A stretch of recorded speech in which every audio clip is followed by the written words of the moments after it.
welcome to this special interactive edition of the Global Conversation. I'm joined by the European Commission President, José Manuel Barroso. He's just delivered his State of the Union address, and we'll be talking about that, but also the issues that matter to you most. We've had loads of questions coming in on our social media platforms. Mark Davis, who's our online editor, has been tracking those. Mark, what can you tell us? Well, I'm monitoring the reaction on the social networks. I'll be taking some of the comments and the questions posted by people online, and I'll be putting them directly to President Barroso.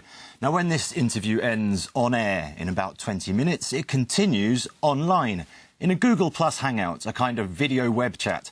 And joining President Barroso in that will be our panellists, who you may be able to see down here. They've got things they're very keen to ask him, but anyone can ask a question. Just use the hashtag #AskBarroso, and I'll try and ask it. Thank you very much, Mark, and thank you, President. Now, we want to go straight to Syria. Do you echo the scepticism and caution that's been sounded by the US regarding the Russian plan on chemical weapons?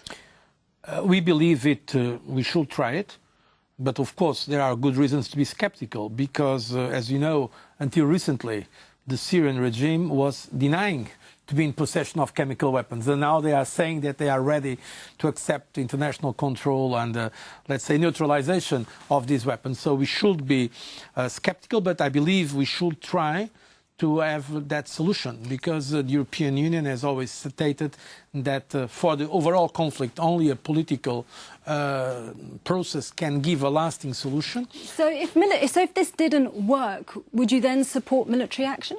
I'm not going to make now hypothetical answers to hypothetical situations. The position of the European Union is well known.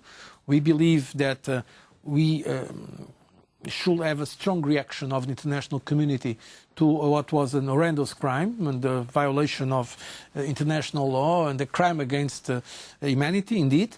That reaction should be taken using, of course, the United Nations as source of international legitimacy. That's why we are now pursuing in the United Nations these efforts. And, of course, apart from that, it's very important also the humanitarian aspect. And that is direct responsibility of the European Commission. I want to tell you that the European Union is by far the biggest provider of aid to the Syrian people and to including refugees in the neighbouring countries. Well, we received a tweet from Lise in Denmark, and she said, last year you said the European Union has a responsibility for a new and democratic Syria. And she asks, what will the EU do? And what will you do if Bashar al-Assad were to stay in power? Would you work with Syria still for that new democracy? Look, the Syria situation is very complex, and I believe it's now a civil war. It became a civil war. It started with the aggression of the Assad regime to its own people. But now it's difficult, of course, to have a complete, clear picture of the situation there. But would you be prepared to work with him again? We are prepared to work with the Syrian people and to facilitate a minimum of consensus in that country. I've been, for instance, with refugees. I've been in a Zaatari camp in the north of Jordan. I saw hundreds of young girls. I was in the young girls part that are studying now under tents. They are living there. It's a tragedy, a humanitarian tragedy of the incredible proportion. Some of them were coming from villages that were destroyed by the Assad regime. They were having a complete normal life, and now, as the executive director of UNICEF told me, without European Union support, they could not be there studying. So it's a humanitarian tragedy of the biggest proportions. We need to act, and that's why we have to explore the political, let's say, the political path as well. OK, President, we're going to have to move on to other issues now, European issues. And one of the major challenges we're facing, of course, is unemployment. We received a question from James in the United Kingdom on that. Efforts to reduce the unemployment rate has failed so far. What efforts are you going to make over the next 12 months to actually see the reduction in unemployment rates, both in Greece, Spain and other countries? Thank you. To be fair, there has been a slight decrease in unemployment rates, but not enough to change the overall figure, which stands at 12.1%. What's going wrong?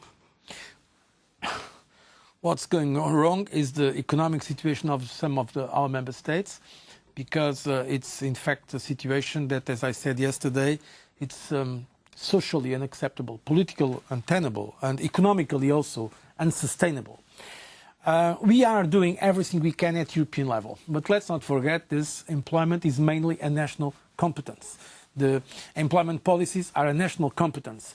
But precisely because of the crisis, we are mobilizing all tools and indeed asking member states to give us more instruments to fight unemployment. That's why we proposed a youth guarantee. We have now put 6, in fact, there will be 8 billion euros for the youth employment initiative that we are going to front load. It means that we are going to implement it in the first years of the next budget period. And we are working also in terms of skills, in terms of making sure that the skills correspond to demand in the market. I've launched this global alliance for digital jobs. We are working with transnational companies. But frankly, and let's be honest and realistic about it, it depends also on the reforms the governments are doing or not doing in the countries, so that they create a more, let's say, favorable environment to the creation of new jobs, namely for young people. OK, but if we're going to be realistic about it, some of your critics are saying you're being completely unrealistic with this 8 billion euros, that it's not going to make a difference, that it's a drop in the ocean if we're looking at the major problem of youth unemployment, which is 5.5 million young people. 8 billion euros is just not enough. First of all, there are more resources in the social fund that we can mobilize. It depends now on the member states willing to do it. And secondly, this was the money that the governments accepted to put at disposal of the European Union. I have fought for more. The European Commission wanted more. Let's be clear about this. The European Parliament as well. But so you would say the 8 billion isn't enough? We do need more. I think let's start with them. Let's start to use this, because one thing it's sometimes strikes me that instead of doing the things, people start to speculate about other opportunities. The reality is that so far, not €1 has been spent, because this is money for the period that starts in 1st of January 2014. And what I'm urging the governments of Europe to do is to adopt as soon as possible the regulations, so that we can have the programs up and running on the ground from the 1st of January 2014. Meanwhile, what we have done, I created teams for 8 countries, the countries that have the highest youth unemployment, and we have mobilized money from the structural funds that are for other purposes for this quick action, and this is going on, and that is already producing some results. But the challenge is indeed immense, I have to say. So you're frustrated with national government's slow response. I'll have to actually stop you there, because I'm hearing Mark has something for us that he's receiving on social media. Yeah, there's been a lot of tweets, activity on Google Plus and Facebook about the economy, and particularly about young people and unemployment. We've got a tweet here from Maximo Miccinilli, and he asks, the economic crisis has been severe. Which messages do you have for young Europeans to still believe in the EU as a project? I have a message of confidence. In fact, I believe the latest figures we have, not only we in the European Union, but also OECD, are showing that we are starting a recovery. We are not yet out of the crisis. How could we be out of the crisis with these very high figures of unemployment? But, in fact, the figures of the second quarter of this year, and also the soft data that we are receiving in terms of consumer confidence, investor confidence, in terms of the stock markets, buying equities in Europe, and also the so-called advanced indicators show that there are good news coming. It's still a fragile recovery. Also in employment, we have seen either a stabilization of the unemployment or even a decrease in some countries. It's a very uneven picture. But that's why we are pushing the governments to make the necessary reforms, because some of them, in fact, have been successful in this fight against unemployment. A concrete example.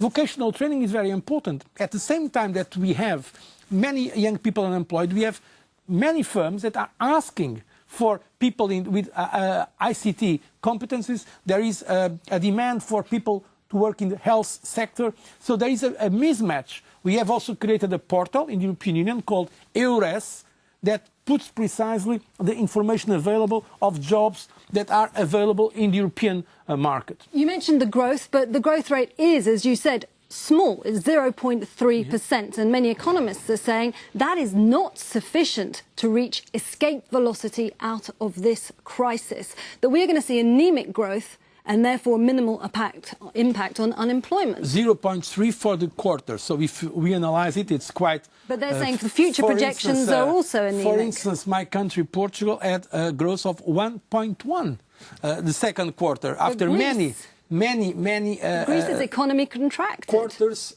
in the red. No, Greece, I think they are on the right track in terms of they are expecting a primary surplus.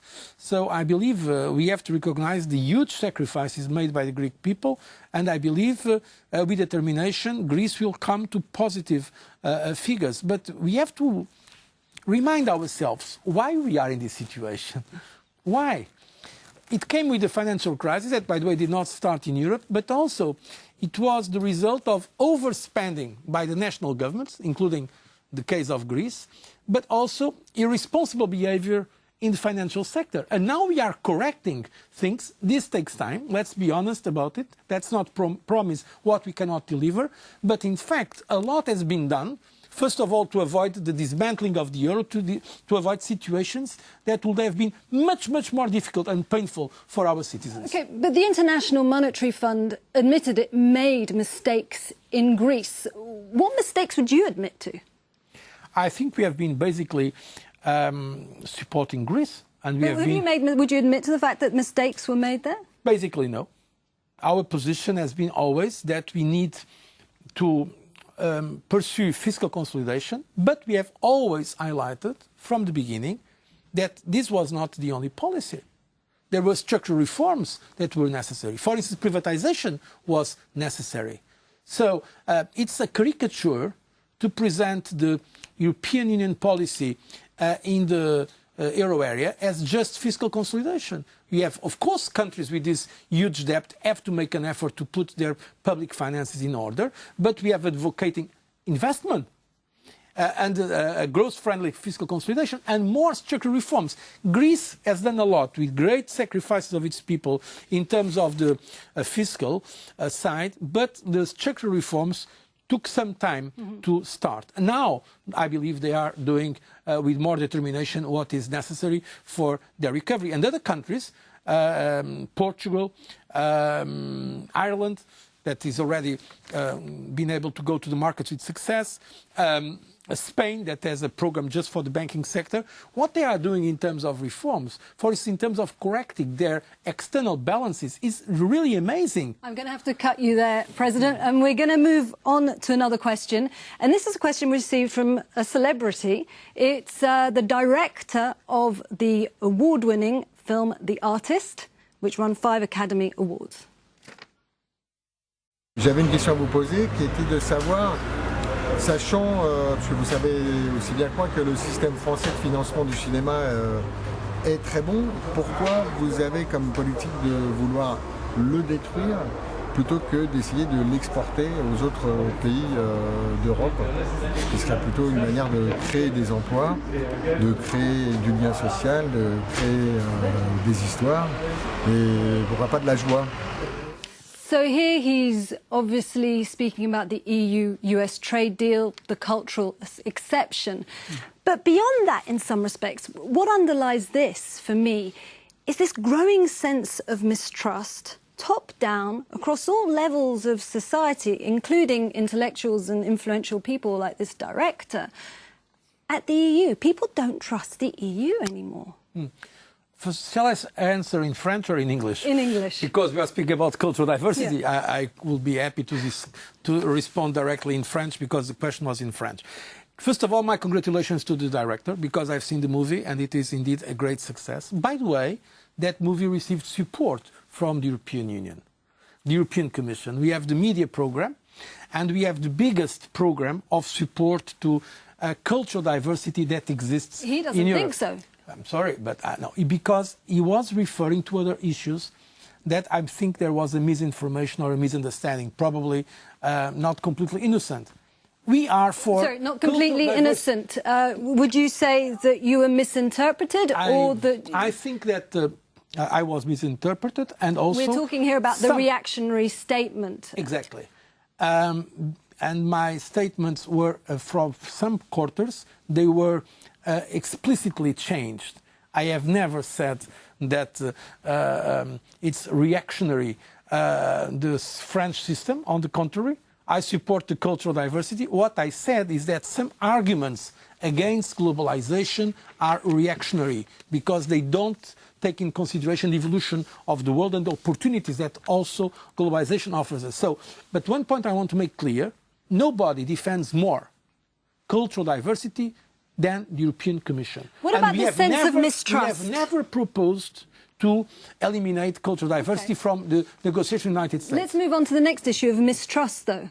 What about mistrust? We've seen a Eurobarometer poll which has shown we are the 6 biggest European nations that trust in the EU is at an all-time low. I have to ask you to be brief on this. I've seen the Eurobarometer for all the 28 countries, not only 6. Yeah, but the 6 big countries. And the reality is that there is more mistrust in the national governments than in European institutions. Yeah, but I'm asking you about the European institutions. But I want to make the point that, of course, in times of severe economic hardship, the citizens, the common citizens, are frustrated. They look at their leaders, not only at European leaders, at national parties, at financial sector leaders, and they are angry, and rightly so. But that does not mean that the European Union only is to blame. That means that there is a real crisis, an unprecedented crisis, that creates problems that we are trying to address, and I'm making the case explaining what we are doing, what we can do, also what we cannot do, and I think this is the serious answer. Of course, I'm aware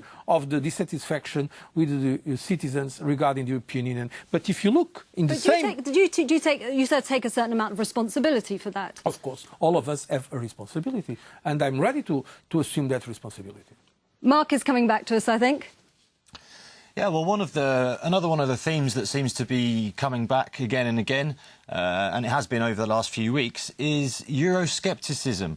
Now, again on Twitter, Sophia has asked, how will the EU cope with all these Eurosceptic parties in the member states? Are they a serious threat for the EU as we know it? I think it depends on the other parties and on those who are in favour of Europe. And precisely, I'm asking those who are in favour of Europe to come out, to stand up and defend what Europe means, what Europe can do to help citizens solve their problems. But I believe, being more concrete, that in next European elections, the political forces, the moderate political forces from the centre-left to the centre-right that are basically pro-European will keep a strong majority. You don't think there'll be big Eurosceptic gains as has been predicted? They may be gaining some ground, yes, but I believe the huge majority of the Europeans will remain very much in the pro-European side. We're very short of time, but I did get a question on Twitter, which I was going to ask you anyway, and that was from Victor in Ukraine. And he's asking, would you like to stand again for a 3rd term as Commission President? Now, obviously, would you, if you given the chance? Look, yes or no? I have not thought about myself in this matter. Would you I have 1 year more of mandate, more than 1 year. 1 year is an eternity. I think 2 mandates of 5 years is already a lot. And I think everybody, even the critics, recognize that there's been extremely tough times for all of us. But I don't want now to speak about myself. I think the time now is to roll up our sleeves and not to throw in the towel. So I'm focused on what we have to do for Europe and not on my personal, let's say, future after next year. We've got seconds left now. I just want a very quick answer here. If Europeans are to look back at a concrete achievement you have left them with, in your time in office as Commission President, what would it be? Many. From the climate policy to protect our planet, that is the most ambitious policy in the world, that I'm very happy because some people are still denying that there is climate change, to concrete issues like, for instance, reducing the roaming charges for people that travel, and namely, during the crisis, to avoid countries like Greece or Ireland or Portugal to become insolvent, because in that case, to have to go out of the euro, because in that case, we will be in a real, much more dramatic situation. OK, well, we're going to have to close this chapter of the global conversation. Now, we've got our next chapter, which is about to open on Euronews.com. Mark Davis is there with his panel of Europeans who are raring to go to challenge you. So please join us in that next chapter of the global conversation.